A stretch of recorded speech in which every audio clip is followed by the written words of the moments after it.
Bonjour à tous, dans cette vidéo nous allons représenter fréquentiellement un signal qui est périodique. Donc ici dans un premier temps on vous demande de représenter le spectre associé au signal ci-dessous. Donc vous avez un signal qui est périodique, l'objectif c'est d'être de faire la représentation fréquentielle de ce signal. Donc si on le regarde un petit peu plus près ce signal, on voit bien que il a une valeur moyenne ici qui est égale à 3 volts, puisqu'il varie entre 1 et 5 volts. Et à cette valeur moyenne va se rajouter un signal sinusoïdal dont il va falloir déterminer l'amplitude et la fréquence. Voilà, donc à partir du moment où vous avez un signal qui est égal à la somme d'une valeur moyenne plus un signal sinusoïdal, vous allez avoir une représentation fréquentielle qui va comporter deux raies. La première raie qui va correspondre à la valeur moyenne du signal et la seconde qui va correspondre à la partie qui se rajoute, donc l'ondulation du signal, donc la partie sinusoïdale. Donc tout d'abord, la valeur moyenne, donc on vient de voir, dans un signal qui varie entre 1 et 5 volts. Donc il y a une valeur moyenne de 3 volts, donc ici je vais l'indiquer. Donc on a une valeur moyenne de 3 volts, et si on regarde donc du coup au niveau du spectre, cette valeur moyenne de 3 volts peut être représentée par une raie à la fréquence donc 0, puisque c'est un signal qui va être continu, et d'amplitude 3 volts. Voilà, donc la valeur moyenne est toujours représentée ici à la fréquence 0. Donc à cette valeur moyenne va se rajouter un signal sinusoïdal. Donc le signal sinusoïdal, donc vous voyez bien 3 plus 2 pour arriver à 5. 3 moins 2 pour arriver à 1. Donc vous avez un signal sinusoïdal qui va se rajouter, qui va avoir une amplitude donc, de 2 volts. D'accord? Donc l'amplitude, dans ce qu'on appelle le fondamental, puisque la première raie ici du signal va correspondre à la même fréquence que le signal périodique. Donc l'amplitude de ce qu'on appelle le fondamental va être égale à 2 volts. Et donc il va falloir mesurer la fréquence ici de ce fondamental. Donc je vais zoomer un petit peu. Voilà. Et donc si j'utilise, donc je vais centrer mon curseur 1. Donc si j'utilise le curseur 1, donc pour mesurer la période de mon signal, ici, je vais pouvoir mesurer une période de 12,5 millisecondes. Donc ça, je vais vous l'écrire. Donc premièrement, donc on a une période, donc ce qu'on appelle le fondamental, donc c'est aussi l'harmonique de rang 1, on verra plus tard. Donc T1 qui va être égal à 12,5 millisecondes. Donc la fréquence correspondante, donc je vais appeler F1. Donc par définition, c'est égal à l'inverse de la période. Et donc si on fait l'application numérique, donc 1 divisé par 12,5 millisecondes, nous allons trouver une fréquence de 80 Hz. Voilà, donc la fréquence ici de mon fondamental va être égale à 80 Hz. Donc je vais l'écrire. Et donc on voit ici qu'il y a une seconde raie qui apparaît, qui est égale, donc qui correspond justement à cette partie ondulation du signal autour de ma valeur moyenne de 3 volts. Donc on a bien une raie qui est placée sur 80 Hz et qui a pour amplitude 2 volts. Voilà. Donc mon signal, si je résume, si je regarde le spectre, il a une valeur moyenne de 3 volts sur laquelle va se rajouter un signal sinusoïdal de fréquence 80 Hz et d'amplitude 2 volts. Voilà pour cette représentation fréquentielle.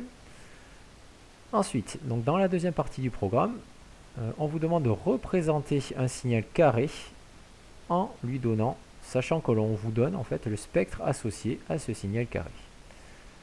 Voilà, donc on vous rappelle également la décomposition mathématique d'un signal carré, donc la décomposition en série de Fourier.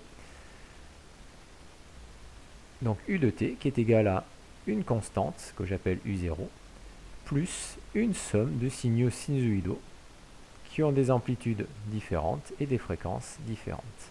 Voilà. Donc si on fait le lien entre cette relation mathématique et le spectre, la valeur U0, donc c'est une tension continue, donc qui va correspondre à la valeur moyenne de mon signal carré, va être représentée par une raie à la fréquence 0. Ensuite, on va avoir une somme de signaux sinusoïdaux et à chaque signal va correspondre une raie fréquentielle. Donc le signal de fréquence f d'amplitude 4 sur pi va être représenté par la première raie ici fréquentielle. Le signal de fréquence ici 3f d'amplitude 4 sur 3pi va être représenté par la deuxième raie fréquentielle ici. Donc la première raie, elle a pour fréquence f qui correspond à la fréquence du signal carré. Donc c'est l'harmonique de rang 1 qu'on appelle aussi fondamentale. Ensuite la deuxième raie, elle a pour fréquence 3f, donc 3 fois la fréquence du fondamental, donc on appelle ça l'harmonique de rang 3. Et ainsi de suite. Donc ici 5f, donc ici on a l'harmonique de rang 5, puis l'harmonique de rang 7, etc. Donc au niveau de la décomposition d'un signal carré, vous avez des harmoniques de rang impair. Voilà, donc on va essayer de faire le lien entre cette relation mathématique et le spectre pour déterminer les caractéristiques de notre signal carré et ainsi le tracer. Donc dans un premier temps, par identification, donc on peut déterminer la valeur moyenne U0 du signal qui va correspondre à la première raie. Donc si on regarde ici, on a une valeur moyenne qui va être égale à 3 volts. Donc première chose, valeur moyenne du signal carré, on va pouvoir mettre 3 volts.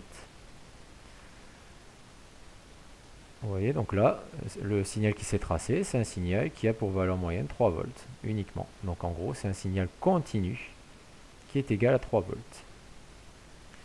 Ensuite, on veut déterminer ici l'amplitude du signal carré. Donc là, il va falloir comparer ici. Donc on va se servir de la première raie, on pourrait se servir de la deuxième ou de la troisième. Donc on va se servir quand même de la première. Donc je vais récupérer le curseur. Donc le curseur, hop, centré. Et donc je vais aller mesurer ici l'amplitude de mon signal carré et donc la fréquence de mon signal carré. Voilà, donc je peux zoomer un petit peu, hein. Donc au lieu de mettre 500, je vais mettre 50. Et je vais donc me positionner ici au niveau de mon signal carré, de ma première raie. Voilà. Donc si je regarde, si je lis ce que me donne le curseur, on a un signal qui a pour fréquence 40 Hz. Donc ici, donc on est sur la deuxième partie du montage. La fréquence de la première raie correspond à la fréquence de mon signal carré. Hein. Donc F1, donc fréquence du fondamental, si on le mesure, c'est 40 Hz. Et donc par définition, la fréquence de mon signal périodique, donc mon signal carré, est égale à la fréquence de mon fondamental, et donc est égale ici à 40 Hz. Voilà, donc j'ai la fréquence de mon signal carré, donc je vais l'indiquer ici, 40. Et donc j'ai également ici une amplitude, donc l'amplitude de ma raie qui est égale à 8,9. Donc l'amplitude de ma raie, si je compare avec l'expression mathématique, est égale à 4 fois E sur pi. Et nous ce qu'on cherche c'est l'amplitude E du signal carré. Donc par comparaison, donc, on va pouvoir écrire que 4 fois E sur pi, donc l'amplitude de ma raie, donc en théorie, hein, est égal, donc si on fait la mesure, est égal à 8,9 volts. Voilà, donc à partir de ça, on va pouvoir écrire donc que 4E est égal à 8,9 fois pi, et donc que l'amplitude E de mon signal carré, c'est égal à 8,9 fois pi divisé par 4. Et donc si je fais l'application numérique, donc je vais le faire, donc 8,9 fois pi divisé par 4, je trouve une amplitude de 7 volts. Voilà, donc je vais l'indiquer ici, amplitude E du signal carré 7 volts. Et donc j'ai un signal carré qui se trace, donc je vais zoomer un petit peu, hein. Voilà, donc on va essayer de vérifier pour voir si c'est cohérent, hein. Donc le signal carré qui est tracé à partir des caractéristiques que j'ai données, il a pour valeur, donc il est compris entre moins 4 et 10. D'accord, donc 10 moins 4, ça fait 6 divisé par 2, ça fait 3. Donc on a bien une valeur moyenne qui est égale à 3 volts au niveau de notre signal carré. Et sur cette valeur moyenne, nous allons avoir un signal, vous voyez, d'amplitude 7 volts. Donc 3 plus 7, on obtient bien 10 volts au niveau de la valeur maximale de notre signal carré. Voilà, donc pour représenter ici, donc je vais vous remettre le spectre. Pour représenter au niveau temporel un signal carré dont on donne le spectre, il va falloir déterminer donc la valeur moyenne et l'amplitude du signal carré, ainsi que la fréquence du fondamental, en vous aidant de la décomposition ici mathématique. Voilà, donc ici, on a bien E égale 7 volts.